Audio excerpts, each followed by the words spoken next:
We are at lesson number 11 in our study on the Song of Solomon. Call it the Song of Love. This particular lesson is called the Victory Dance. And what we're going to focus on is the picture that is displayed here in this part of the story about the restoration between Shulamith and Solomon. They've gone through a difficult time in their early marriage, actually, it would still be. But it was a hard time for them, but they've overcome it. So we're calling it the Victory Dance. Now, what's been happening in the previous lesson is where she is talking, describing him, of all the things that he means to her personally. And in the midst of Shulamith's description of Solomon, he breaks in with praise for her. Now, what we learn from this, of course, is praise is the best way to heal broken relationships. Let me give you Song of Solomon, chapter 6 and verse 4. Oh, my love, you are as beautiful as Tirzah. Tirzah was a town in Israel, in northern Israel. Lovely as Jerusalem, awesome as an army with banners. Now, what he's doing, of course, is complimenting her, praising her. And I point this out, that praise is the best way to heal broken relationships. That is not only true in the natural, it's also true in the spiritual. If you want to get close to the throne of God, begin worshiping, begin praising. And so he begins praising her for what she means to him. See, she has felt neglected by Solomon's long hours in the office, and I think, these are just hazards that we go through in our relationships, that many times in our jobs and our work, and it can become very demanding, and those that mean the most to us, they get neglected at times simply because we're working too hard. That's what's happening here. There's nothing evil, it's just a part of the process of life. The first thing that I want to emphasize in this lesson is what I'm going to call hurt feelings. Oh, yes, we all have feelings, and the truth is we get hurt at times. I remember several years ago in my relationship with my wife, I was dealing with the problem of anger. Now, I know some people have no problems with anger, and those are the kind of people that make me angry. But I was dealing, and so I was asking Evelyn, and I said to her, I said, honey, am I doing better? Am I managing anger better? She said, yes, you're doing better. I said, you don't get angry now, you just pout. Hurt feelings, oh, we all have them, don't we? See, the problem began with their neglecting each other. They've got to go back to the source and realize this was our mistake. This is where we went wrong, was we got so busy with our lives that we were neglecting the people that mean the most to us. But they make the decision, and you've got to do the same thing, a deliberate, intentional decision. We are not going to allow our disappointments to ruin our relationship. We're going to do something about this. And so what they start doing is looking for ways that they can be reconciled, looking for ways they can heal these hurt feelings. I would encourage you to do the same thing, because in every relationship, we're dealing with people. We are people, and none of us are perfect. I know people, when they're getting married, they stand at the altar of marriage, and they're thinking they're marrying an angel, but they need to read their Bibles a little more carefully. Jesus said the angels don't marry. And so it's not an angel that you're marrying, it's just a person. And you've got to learn how to communicate and how to overcome the difficulties in life. Don't allow the little hurts to grow into big problems. That's what happens to too many people, because they don't deal with the root problem. They don't go back and correct that. They just keep adding a little more and a little more and a little more until now they don't have a little problem. Now they're talking about divorce. What a tragedy that people that were in love, that people that genuinely cared for each other have allowed the difficulties in life to ruin their relationship. Don't allow that in your life. The second area that I want to talk about is what I'm going to call healing words. And this is where you find most of this text that I've given you here from the 6th chapter of Song of Solomon. It's his words to her. He's speaking to her about what she means to him. He begins with praise, as I said, but listen to his words. And I'm going to read several verses here because it'll give you the context. Song of Solomon, the 6th chapter, and verse 5. Turn your eyes away from me, for they have overcome me. Your hair is like a flock of goats going down from Gilead. Your teeth are like a flock of sheep which have come up from the washing. Everyone bears twins, and none is barren among them. Like a piece of pomegranate are your temples behind your veil. There are 60 queens and 80 concubines. Now let me pause for just a moment. We know that later in Solomon's life, there were hundreds of women that were a part of his wives and concubines. So this shows this is early in his life. He's a very young man here that has married this beautiful lady. And so he said, there are 60 queens and 80 concubines and virgins without number. My dove, my perfect one, is the only one of her mother. I need to pause again here and just point out something. We know from this story that she has a sister.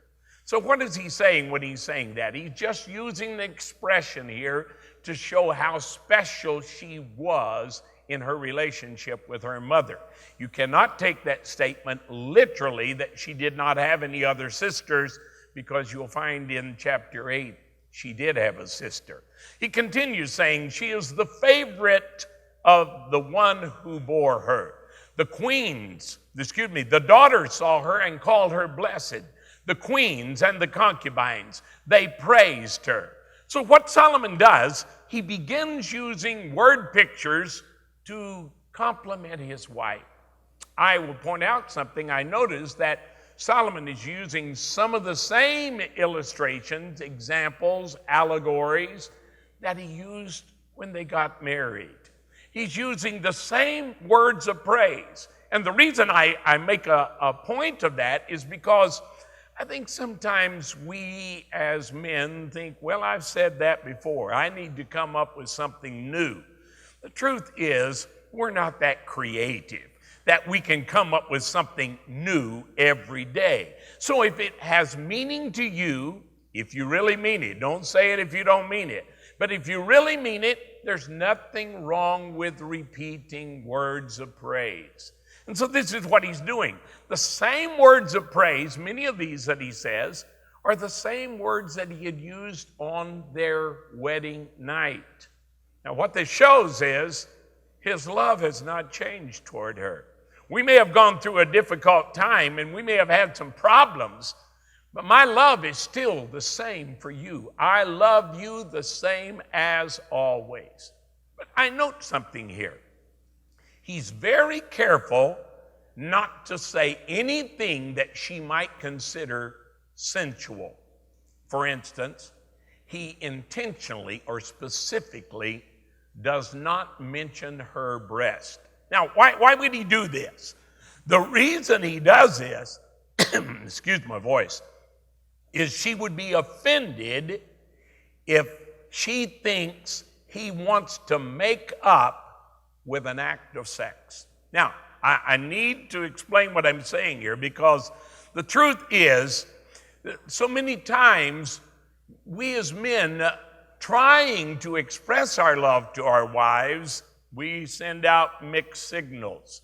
See, instead of, if she thinks he's just wanting sex, that's all he wants out of me, that's all he cares from me, then she will feel used rather than feeling loved. There's a big difference. And so Solomon, being very wise here and very careful, he's not saying anything that she can mistake as this being sensual. See, the truth of it is, men and women view sex totally differently. They look at it differently. And I confess to you, I'm a man, so I understand the way men feel. I understand women simply from my studies. I certainly don't understand it experimentally at all. Men and women totally look at sex in a different way. For instance, men view sex as an expression of their love. They are giving themselves totally, completely to their wives. They are giving themselves away in a way that they give themselves to no one else. And so it is an expression of their love. It's very, very important to them because this is the way that they express their love to her. The wife does not see it that way at all. The wife views sex as only one part of a healthy relationship. In other words, someone has put it this way: sex should begin in the kitchen. Now, I know I can almost hear some men saying, "Oh yeah, that sounds great." No, you misunderstand. What we're talking about is you must start with romance. You've got to start by looking into her eyes, by talking to her, spending time with her before you move into the physical intimacy of sex. If you don't do that, sex without romance in a covenant of love is nothing more than an animal act. And that's the way that she will view it. She will misinterpret your intentions of expressing your love as you're just trying to make up with an act of sex, and she'll feel used rather than feeling loved. I thank God that Solomon does not fall into that trap. And I'm very thankful that the Bible gives us this illustration so that we can learn from it, and it will help us in our own marriages. It will help us to be better husbands, to be better wives. Now, I would say to you as women, you've got to understand, your man lives in a physical world. That is what is real to him, is the physical world. It's what he can do. It's what he can say. It's what he accomplishes. That's who he is. He's made that way, and he can't help that he is very physical. For instance, if you're going out for dinner tonight, the wife is thinking about romance. She's thinking about atmosphere. She's thinking about, it's our favorite little restaurant, and that they play our favorite song, and she's thinking about the candles. She's thinking about lace napkins. I mean, all of these things. You know what he's thinking about? Some red meat, and they're going to have some good steak. He can't help that. He's wired that way. And so, please, you ladies, understand, one of the most hurtful things that you can do in your marriage relationship is reject your husband's affection toward you, because he takes that as rejecting him. And I've seen too many women that they begin to play games with sex. And it's like, no sex for you. You've been a naughty boy. That is one of the most demeaning things that you can do to your husband. And I would encourage you, never use sex as a weapon or as a tool to try to get what you want, because he simply feels manipulated. He does not feel accepted and loved. And so this is what we find. Now, let's go back to the words that Solomon is using. He's praising her, using all of these words of praise. In verse 10, he says, "Who is she that looks forth as the morning, fair as the moon, clear as the sun, awesome as an army with banners?" Oh, I love this verse of Scripture because it not only speaks of their relationship as husband and wife, but, oh, what a beautiful picture of the church. The church, the bride of Christ. Who is she? Now, I believe from my studies that this actually is not Solomon that is saying these words. This would be like the daughters of Jerusalem that break in and say, "Who is she that looks forth as the morning?" That's prophetic. the best is yet to come, looking to a new day, looks forth as the morning, fair as the moon. The word there is pretty. She is beautiful. She is pretty. And then he said, clear as the sun. In other words, pure as a sunbeam. That's what he is saying here. And awesome as an army with banners. The word would be powerful. Powerful. An army with banners is not an army going to war. No. They're marching victorious from the battle with their flags waving high. And so what a beautiful picture, not just of his bride, but also of the church. Now, let me talk about a third area that I see in this song. It's what I'm going to call happy hearts. Happy hearts. This is in the 6th chapter, verse 11 and 12, that as he's been praising her, now she breaks in and she begins talking. You find this as you study it from the Hebrew language, that this is the feminine voice, and she says, I went down to the garden of nuts to see the verdure of the valley, to see whether the vine had budded and the pomegranates had bloomed. Before I was even aware, my soul had made me as the chariots of my noble people. Now, this is her response to the words of praise that he has been giving to her. She responds by confessing, I went down to the garden looking for you. I returned to the garden looking for my lover. Of course, that's where she discovered him. She discovered that he was looking for her just as much as she was looking for him. Now, as she says this, she says, before I was even aware, those words could be translated, before I knew it. Now, this is one of God's wonderful gifts. It's amazing how the words, I love you, please forgive me, thank you, how that makes life go so much smoother. When you learn to be gracious to one another, to be forgiving to one another, you will be amazed how quickly your relationship that was broken can be restored. The hurt feelings can turn into healing words that heal the relationship. And that's what's happened here. It's why I call it the victory dance, because it starts out with them separate because of their problem. And she's looking for him, but when she finds him, it's amazing how quickly praise restores this broken relationship, and they find themselves forgiving one another. Now, it closes in chapter 6 and verse 13 by saying, return, return, O Shulamite, talking about her. Again, this is not him speaking. This is probably the daughters of Jerusalem. Return, return, O Shulamite, return that we may look upon you. It's not him speaking, it's plural here.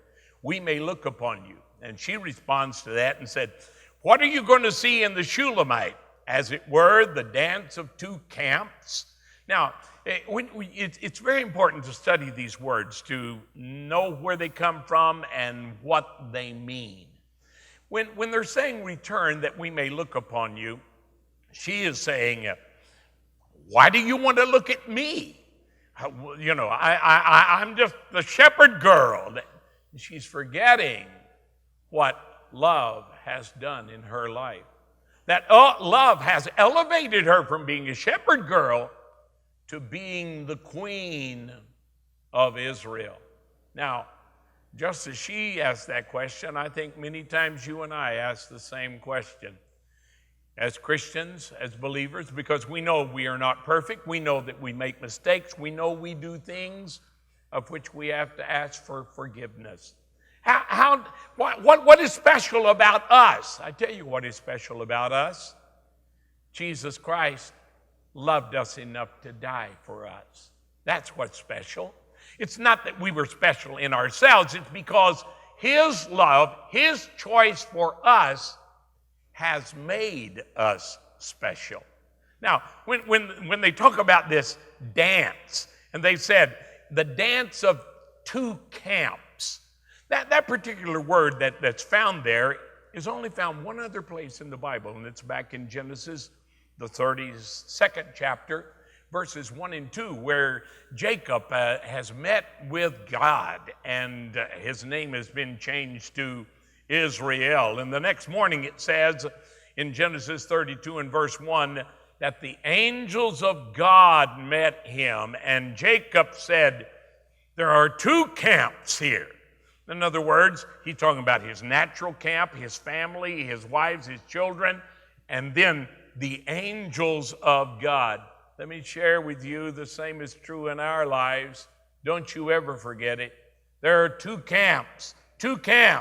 One that we see in the natural, our families, our wives, our husbands, our children, our grandchildren. But I tell you, the other camp is just as real. It is the camp of the angels of God. That same word now is used here in Song of Solomon. The only two places that we find that particular word found in the Bible. In fact, in the book of Genesis, they actually translated it from the Hebrew language. And they give us the transliteration of that word into English. It's the dance of a double army. Now listen to me and listen carefully. I've done a lot of study of Song of Solomon, as you can tell. And one of the mistakes that I see that too many people make with Song of Solomon is they either want to spiritualize everything or they want to make everything literal. I think both is a mistake. Because we do live in a natural world, a literal world, but there's a lot more to life than what meets the eye. There is another world, a spirit world, a world where there are angels around us. The angels of God that surround us. And they are just as real as the natural world is real. It's the dance of a double army. Do you see what God has done? He has done the same thing for you and I as believers, as the bride of Christ, as what Solomon has done for the shepherd girl. He has brought us out of terrible, terrible situations, out of obscurity, out of ignorance, out of poverty, out of, you name it, out of our background. It's nothing to brag about where we came from. But I tell you, it's something to dance about when you think about where we are going. What our future is, our future in God. And so this is what they are describing here. Let me give you a couple of verses. In Romans, the 8th chapter, in verse 18, he begins by saying, for I consider that the sufferings of this present time are not worthy to be compared with the glory which shall be revealed in us. For the earnest expectation of the creation. He's talking about us that have received the gift of salvation, but it's just the beginning. It's not the fulfillment, it's just the beginning. It eagerly awaits for the revealing of the sons of God. For we know, he says in verse 22, that the whole creation groans and labors with birth pains together until now. Not only that, but we also that have the first fruits of the Spirit, we ourselves groan within ourselves, eagerly waiting for the adoption, the redemption of our body. Now, what are you simply saying? The whole earth is waiting for the victory dance. The victory dance, when creation is restored, when everything is put back into a perfect being, a perfect state. I was reading again today in my studies. I was going back and just refreshing my mind some of these things. And one of the great study Bibles that I have in my library, and I've learned so much from this brother. He's a wonderful man of God. But as I read his notes on Song of Solomon, he ends up by saying, there is no prophecy in Song of Solomon. There is no promise. There is no direct revelation from God. You know what my question would be to him? then why is it in our Bible? If there is no message from God, I disagree. I totally disagree. And I think the mistake that he is making is he's trying to make everything literal, and he's not seeing the spiritual side of the story. And so we've got to remind ourselves that not only is this a story of a man and woman in their earthly relationship as husband and wife, but it is a picture of the church, the bride of Christ. And we're waiting for that victory dance when everything's going to be restored. I don't know about you. I intend to put on my dancing shoes that day. I intend to dance like I've never danced before because everything has been restored. Oh, what a story. What an amazing story. It's not just the story of a man and woman, it's more than that. It's not just the story of our marriages, but it's a story of a God that loved us so much, he was not willing to allow us to perish, but he gave his only begotten Son, that whosoever believes in him should not perish but have everlasting life. That's the story of the Bible. It's the story of redemption. And so I remind you, in this dance of victory, praise is the best healer of broken relationships. Don't be critical. No, avoid that trap. Praise. Look for things you can compliment. Look for good things. Anything nice that you can say, and begin there. And that's the way that they healed their broken relationship. And it ends up what we call the victory dance, rejoicing together. I promise you, if you do the same thing, you're going to reap the same benefits, the same results. So let's join God's creation with God's victory dance.